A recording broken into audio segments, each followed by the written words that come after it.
cause de rejet de sa candidature, Laurent Gbagbo sera le grand absent de la présidentielle du 31 octobre en Côte d'Ivoire. Acquitté depuis le 15 janvier 2019, il vit à Bruxelles en attendant un hypothétique retour conditionné par la délivrance d'un passeport. C'est depuis la capitale belge qu'il suit avec un intérêt particulier l'actualité de son pays depuis plusieurs mois. Monsieur le Président, bonjour. Bonjour, madame. Et merci d'accorder cet entretien exclusif à TV5 Monde. Comment allez-vous depuis que vous avez recouvré la liberté? Je me porte mieux. On est toujours mieux quand on est en dehors de prison que quand on est en dedans. Donc je me porte bien. Depuis le 15 janvier 2019, date de votre acquittement, vous vous tairez dans le silence. Pour quelles raisons avez-vous accepté aujourd'hui de parler? Vous savez, depuis mon arrestation, le 11 avril 2011, je n'ai pas parlé, sauf lors des interrogatoires devant la Cour pénale internationale. Je n'ai pas parlé et quand j'ai été acquitté, j'attendais d'être dans mon pays avant de parler.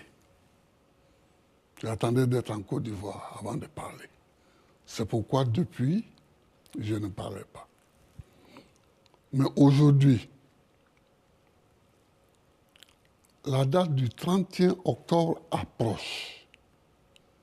Le 31 octobre, qui est le jour de l'élection, qui est le jour de la fin du mandat présidentiel. La fin d'un mandat présidentiel et le début d'un autre. Je vois que les querelles nous amènent dans un gouffre. Et en tant qu'ancien président de la République, en tant qu'ancien ancien prisonnier de la CPI, ancien comme politique connu, si je me tais, ce ne serait pas responsable.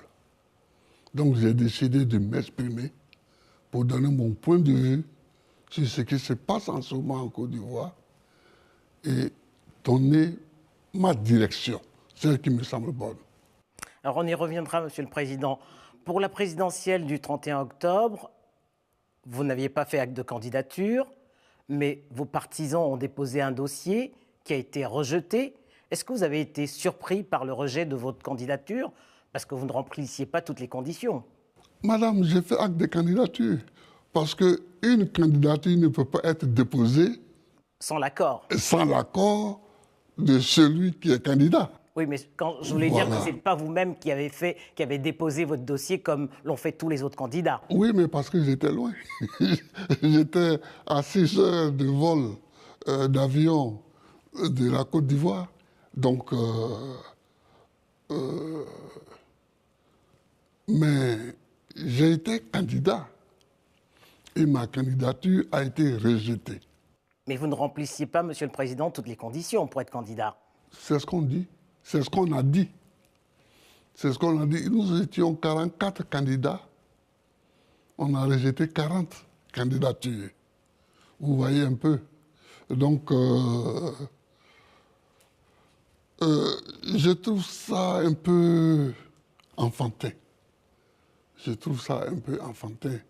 Je pense que dans un pays, ceux qui veulent être candidats doivent être candidats. On ne doit pas multiplier les obstacles sur la route des candidatures. Je ne conçois pas comme ça la politique. Et vous estimez que certains candidats ont été sciemment écartés de cette présidentielle? Oh, bien sûr. Bien sûr. Bien sûr. Mais bon, c'est pour tout ça que je m'exprime aujourd'hui. Alors, depuis l'annonce de la candidature d'Alassane Ouattara pour la présidentielle du 31 octobre pour briguer un troisième mandat, la Côte d'Ivoire connaît une crise préélectorale qui a fait d'ailleurs déjà plusieurs victimes à Abidjan et même dans plusieurs villes à l'intérieur. Est-ce que vous comprenez la colère des anti-troisième mandat? Oui, oui. Je la comprends et je la partage. Je pense que l'un des problèmes politiques en Afrique, c'est qu'on écrit des textes sans y croire. On écrit dans la Constitution que le nombre de mandats est limité. Est limité à 2. Pourquoi veut-on faire un troisième mandat? Il faut qu'on respecte ce qu'on écrit. Il faut qu'on respecte ce qu'on dit. Dès l'instant où, dans une société, les textes de loi et la Constitution est la loi suprême. On dit d'ailleurs que c'est la loi fondamentale. C'est la loi fondamentale. Les textes de loi qui régissent les rapports entre les citoyens disent une chose, il faut qu'on s'y conforme. Et c'est en s'y conformant que la société est régulée de façon efficace. Si on écrit une chose et qu'on en fait une autre, on assiste à ce qui arrive en Côte d'Ivoire aujourd'hui. La situation inflammable que connaît la Côte d'Ivoire depuis le mois de juillet vous préoccupe alors? Elle me préoccupe absolument. Et je voudrais dire qu'on a un remède à cela. Le remède, c'est la discussion. Il faut que les gens s'asseyent et qu'ils discutent. Quand vous dites les gens s'asseyent, vous pensez à qui? Alassane Ouattara? Aux hommes politiques en général. Henri Konan Bédié et vous-même? Oui, mais je pense à ces trois-là. Mais le champ politique s'est élargi depuis. Le champ politique s'est élargi. Mais depuis que Oufoué était président, parce que j'ai été le seul à être candidat contre Houphouët-Boigny. J'ai été le seul en 90. Mais je ne cessais de répéter, asseyons-nous et discutons. Avec la discussion, la négociation, on règle beaucoup de problèmes. Mais Monsieur le Président, est-ce que tous les trois, vous n'avez pas une part de responsabilité? Parce que depuis 30 ans, vous cristallisez la scène politique ivoirienne à coups de mésalliances et d'alliances. Est-ce qu'aujourd'hui, le temps n'est pas venu pour vous, tous les trois, de vous retirer et de passer la main à une nouvelle génération? On ne règle pas les problèmes politiques comme ça. C'est antidémocratique d'ailleurs, d'essayer de régler les problèmes politiques. J'entends souvent les gens dire « Oh, ces trois-là, il faut qu'ils partent, il faut que d'autres viennent. » Mais De Gaulle, il est resté combien de temps devant la scène politique? De 1940 à 1969. Son départ de l'Élysée, après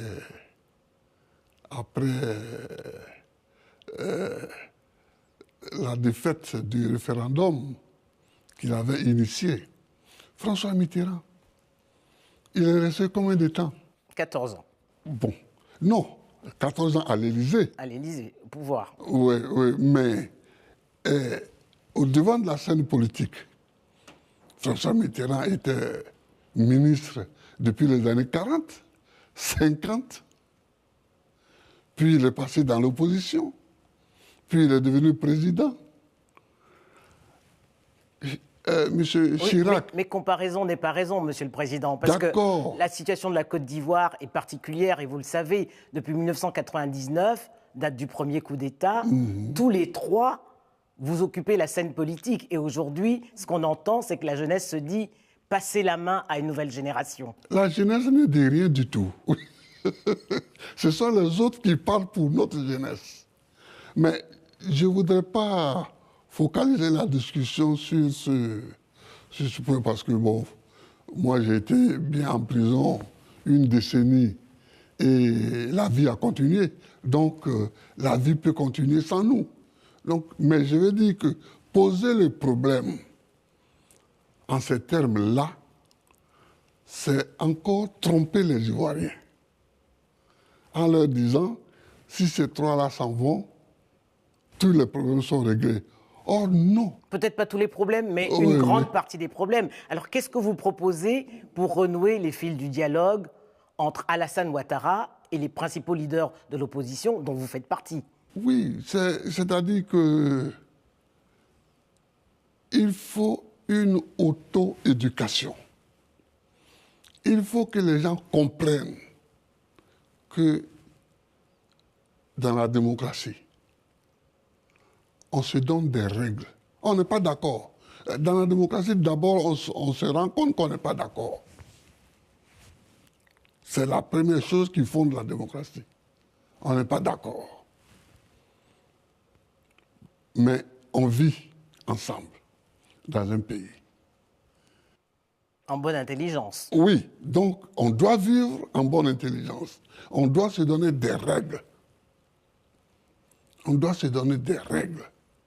Et une fois qu'on s'est donné des règles, il faut les respecter. C'est ça. Il faut les respecter. Si on ne peut pas respecter les deux mandats, ben qu'on ne l'écrive pas dans la Constitution. Vous comprenez? Si dans la Constitution, il était autant de feu Boigny, il n'y avait pas de limitation de mandat. C'était le parti unique aussi. Hein. C'était le parti unique, mais il n'y avait pas de limitation de mandat. Quand il n'y a pas de limitation de mandat, on s'attend à tout. Mais quand il y a une limitation de mandat, aux États-Unis, il n'y avait pas de limitation de mandat au départ. C'est après Roosevelt qu'on a limité les mandats. Roosevelt lui-même, je crois, a fait 3 mandats. Vous comprenez? Donc, la limitation de mandat n'est pas obligatoire. Mais moi, je la souhaite. Je souhaite qu'on limite les mandats. Mais Et qu'on la respecte.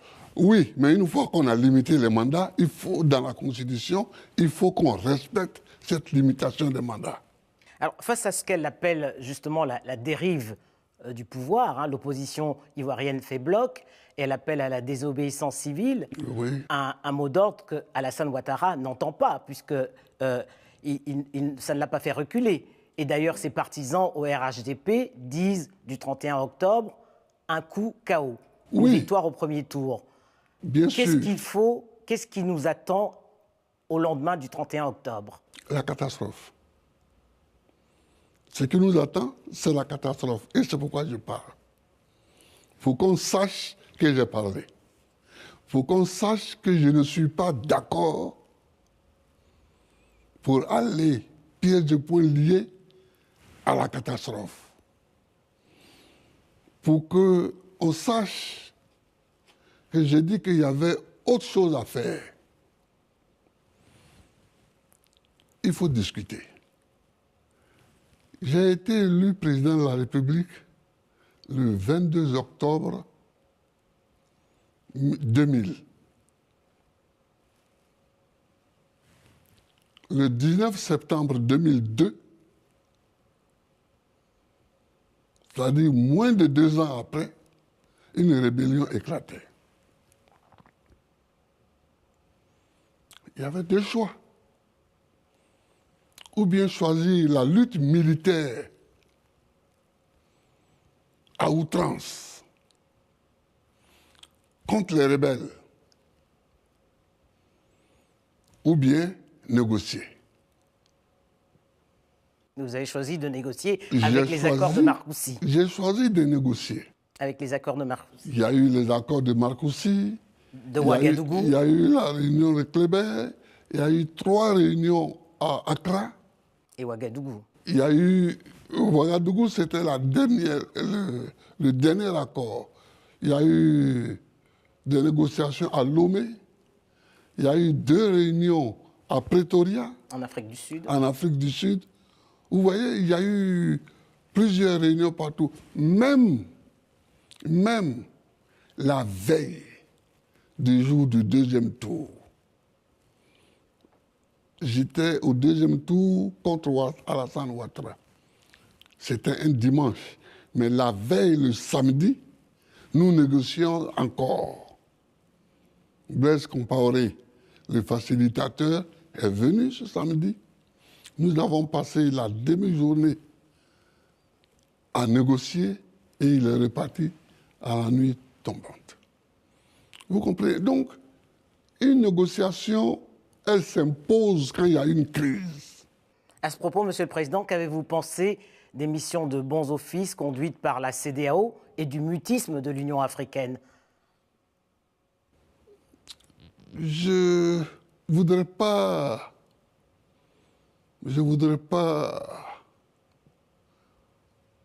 faire les analyses sur ces institutions-là, mais je pense que l'Afrique doit s'impliquer plus dans la recherche de la paix dans les différents pays africains. Mais c'est surtout dans les pays francophones qu'il y a des crises de ce genre. Vous voyez? Et comment vous l'expliquez? Peut-être à cause de notre histoire particulière avec la France, ou bien à cause de la forme qu'a prise notre décolonisation. Et aussi un peu de la faute des hommes politiques. Oui, et beaucoup de la faute des hommes politiques. C'est beaucoup. Mais le tout se tient. Le tout se tient. Beaucoup de la faute des hommes politiques qui sont tous mi-français, mi-africains au niveau de la culture politique qui prennent à tout bout de champ des exemples mauvais d'ailleurs sur la France. Et bon, mais premièrement, il faut se dire que quand il y a une crise dans un pays, c'est la faute principalement aux dirigeants de ce pays. Quand je dis dirigeants, ça veut dire ceux qui sont au pouvoir comme ceux qui sont leurs opposants. La classe politique tout confondue. Oui, la classe politique tout confondue. Il ne faut pas se leurrer. Mais est-ce qu'il est encore possible que tous les trois, notamment tous les grands acteurs politiques que vous êtes, Alassane Ouattara, vous-même et Henri Konan Bédié, vous vous asseyez autour d'une table pour faire la paix? En ce qui me concerne, je suis toujours dans une position de paix. Je n'ai jamais fait la guerre à personne. Bon, donc, je n'ai pas de problème de ce côté-là. Mais il faut élargir. Il n'y a pas que ces trois-là aujourd'hui qui sont audibles. Non, certainement, mais il y a quand même que tous les trois, depuis 1999, oui. Vous êtes toujours au cœur des crises qui reviennent. Et on le sera encore peut-être. Et on le sera encore peut-être. Parce que, comme je vous l'ai dit tout à l'heure, on ne tourne pas la page, les pages politiques comme ça. Ça ne se décrète pas. Oui, ça ne se décrète pas. Il y a la nature, il y a la politique elle-même, il y a beaucoup de choses. Mais il faut avoir la capacité de faire la paix.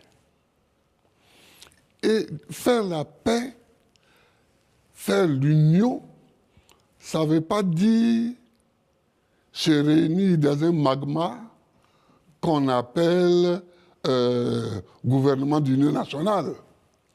Moi, j'en ai dirigé plein de gouvernements d'union nationale. Mais tout en sachant qu'ils ne donneraient rien. Parce que...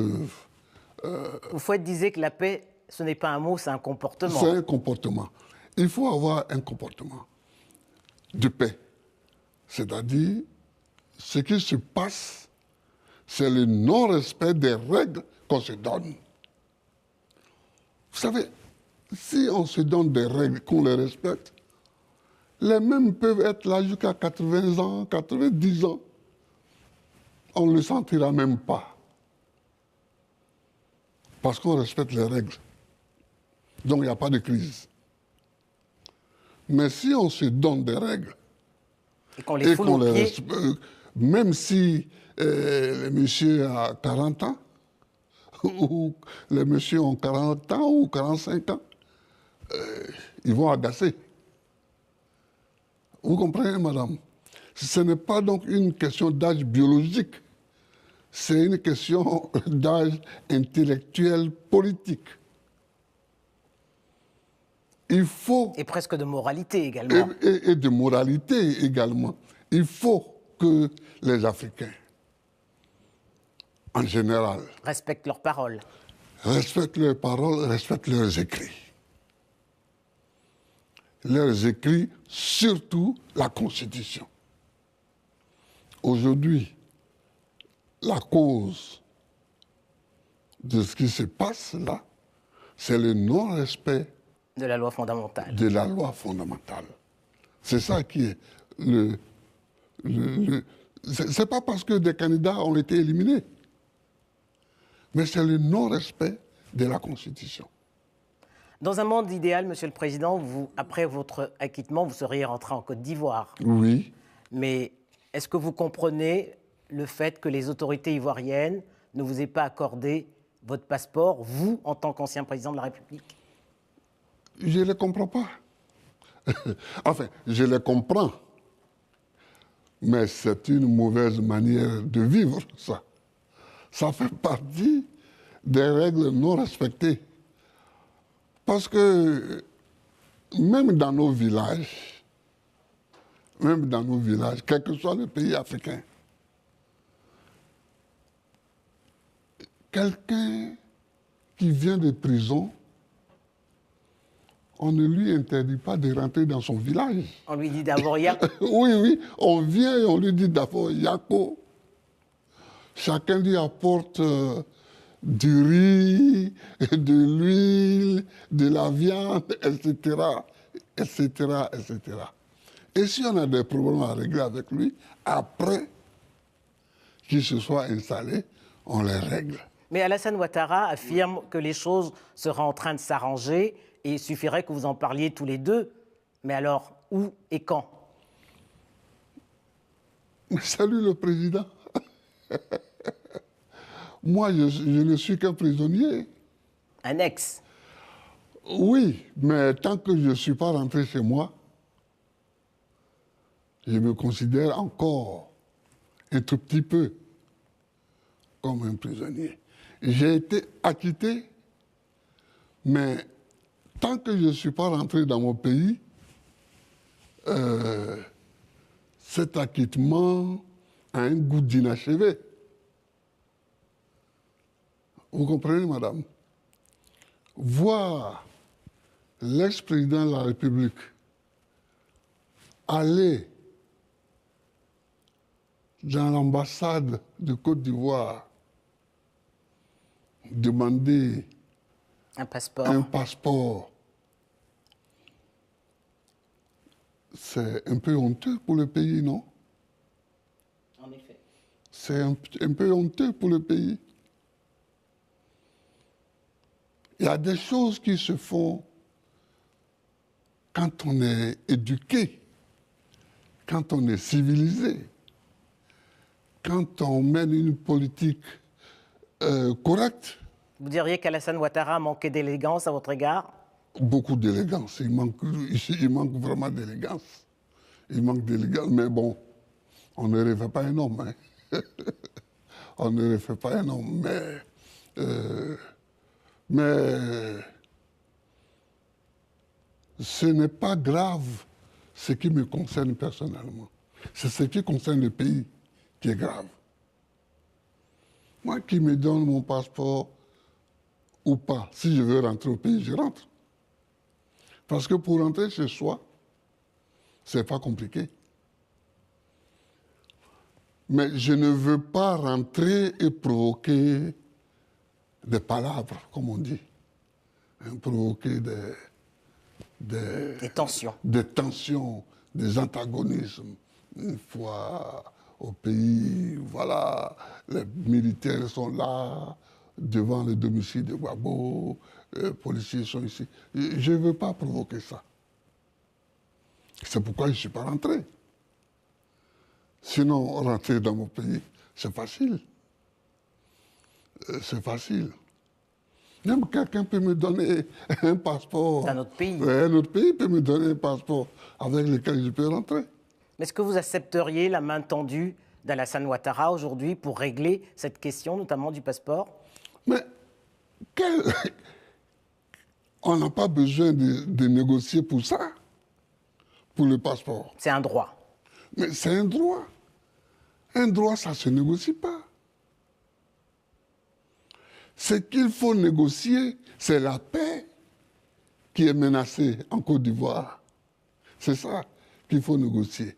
Et pour ça, je les appelle tous à se rassembler, à s'asseoir, lui d'abord,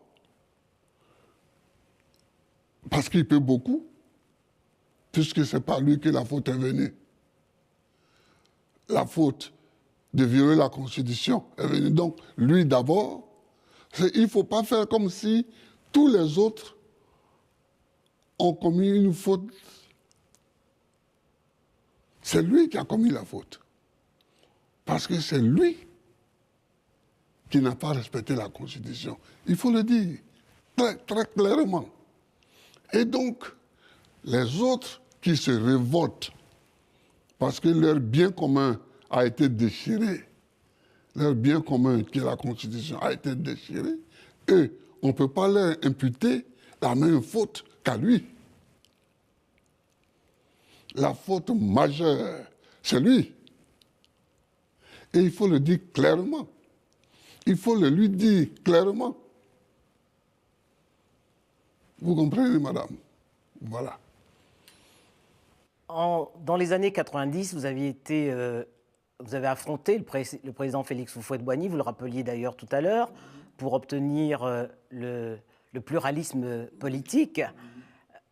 Quel regard vous jetez sur l'évolution de la démocratie en Côte d'Ivoire ces 40 dernières années? On a fait beaucoup de progrès. Mais depuis 10 ans, tous les progrès en matière de démocratie sont en train de s'écrouler. La faute à qui? Mais au pouvoir qui est là depuis 10 ans. Par exemple, quand j'ai été candidat contre Houphouët-Boigny, c'est le ministre de l'Intérieur qui a organisé les élections. Bon, j'ai perdu, parce que c'était quand même Houphouët. Mais après, il y a eu les législatives. Après, il y a eu les élections de 1995, avec Bédier, Houphouët était parti, etc. Mais c'est à ce moment-là que nous avons lancé le mot d'ordre de remplacer le ministère de l'Intérieur par une commission électorale. Indépendante. Indépendante. Et tous les partis d'opposition dans l'Afrique francophone, parce que j'étais en rapport avec ceux de l'Afrique francophone. Se sont inspirés de l'expérience ivoirienne. Oui, mais peut-être on regardait aussi leur propre vécu. Et c'est devenu un mot d'ordre total en Afrique. Et on a mis sur pied tel pays, dans tel autre pays, dans tel pays, on a mis sur pied des commissions électorales indépendantes. Pour autant, ça ne fait pas des scrutins apaisés, Monsieur le Président. Oui, mais on s'est rendu compte, on se rend compte aujourd'hui, on se rend compte que les défauts qu'on reprochait aux différents ministères de l'Intérieur, on les retrouve Au sein de la commission électorale indépendante. Au sein de la commission électorale indépendante. Donc c'est une question d'hommes. Donc, il faut réfléchir encore. Ce n'est pas l'institution, mais ce sont les hommes qui la font. Voilà. Il faut réfléchir encore et trouver des solutions nouvelles pour résoudre ces problèmes nouveaux. Voilà. Et il faut le faire. Monsieur le Président, cet entretien tire à sa fin. Ça fait 9 ans que les Ivoiriens ne vous ont ni vu ni entendu. Qu'est-ce que vous voudriez leur dire à la veille de cette date cruciale du 31 octobre? Quel message? Merci, madame. Discuter, négocier, parler ensemble. Il est encore temps de le faire? Toujours. Il est toujours temps de le faire. Il est toujours temps de parler. D'abord, je voudrais dire aux Ivoiriens que dans ce combat qui se mène aujourd'hui autour du troisième mandat, je suis, moi, Laurent Gbagbo, ancien chef d'État, ancien prisonnier de la CPI, je suis résolument du côté de l'opposition. Je suis résolument dans l'opposition à la pratique qui se fait aujourd'hui. Vous avez choisi votre camp. À la pratique du troisième mandat. Je suis résolument dans l'opposition. Mais étant clairement, sans embâche, opposé au troisième mandat et sans embâche dans l'opposition à ce troisième mandat, je dis, vu mon expérience, qu'il faut négocier. Dernier mot, Monsieur le Président, oui. Un message particulier aux jeunes Ivoiriens qui sont nés en 2002, année de la crise politique, et qui, cette année, vont voter pour la première fois le 31 octobre. Oui. Un message à leur endroit. D'abord, je voudrais les saluer tous. Ce sont mes potes. Beaucoup me voyaient souvent, enfin, les jeunes me voyaient souvent à Yopougon. Non, en 2002, ils sont nés en 2002. Oui, hein. oui. Non, mais je veux dire, quand j'étais au pouvoir, les jeunes me voyaient souvent à Yopougon, quelquefois même dans des maquis,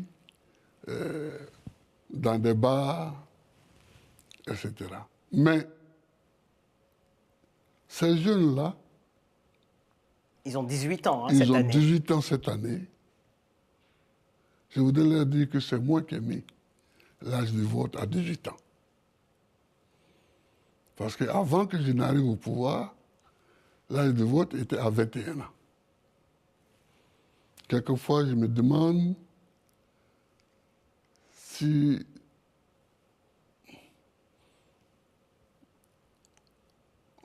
on n'a pas loupé le coche, s'il ne fallait pas mettre à 17 ans ou à 16 ans comme dans certains pays. Mais bon, 18 ans, c'est quand même un progrès. Un progrès. Si dans la réflexion, on verra si plus tard il faut descendre encore l'âge de vote. Donc je leur dis que ce pays-là, c'est leur pays. Nous,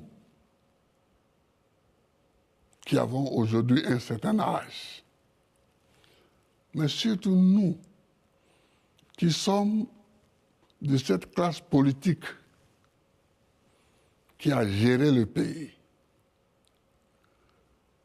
depuis Houphouët-Boigny jusqu'à maintenant. Notre travail, notre rôle, c'est de faire en sorte que, après nous, nous laissions aux générations futures un pays avec des règles claires et respectées. Pour que ces règles-là soient claires, il faut qu'elles soient écrites. Parce que verba volent, scripta manent. Hein, les mots s'envolent, mais les écrits restent. Donc, il faut que nous laissions des règles claires. Mais il faut que nous donnions l'exemple du respect de ces règles. C'est surtout ça. Aujourd'hui, en France, en Belgique, je dis c'est bon parce que nous sommes en Europe occidentale ici. Je suis en Belgique ici, la France est à côté.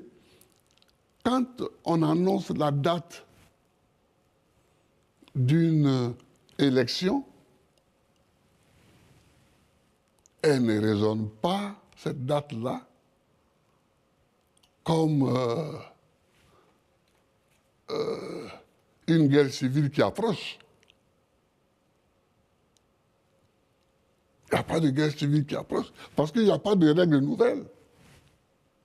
Les règles sont établies une fois pour toutes. Et on les respecte. Et on les respecte. Or, chez nous, chacun vient et change la Constitution. Chacun vient et change la Constitution. Les Américains ont leur Constitution depuis la fin du XVIIIe siècle. C'est la même Constitution. Les Français ont la Constitution de la Ve République depuis 1958. Et elle est là. Nous, depuis 60, en Côte d'Ivoire, on est déjà à la 3e Constitution. Vous comprenez? Donc, il faut que nous laissions des règles claires, donc écrites,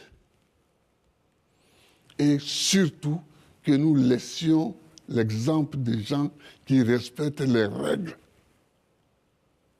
C'est comme ça que nous laisserons aux générations futures une Côte d'Ivoire apaisée, paisible et qui marche vers le développement. Merci, Monsieur le Président. Merci, Madame.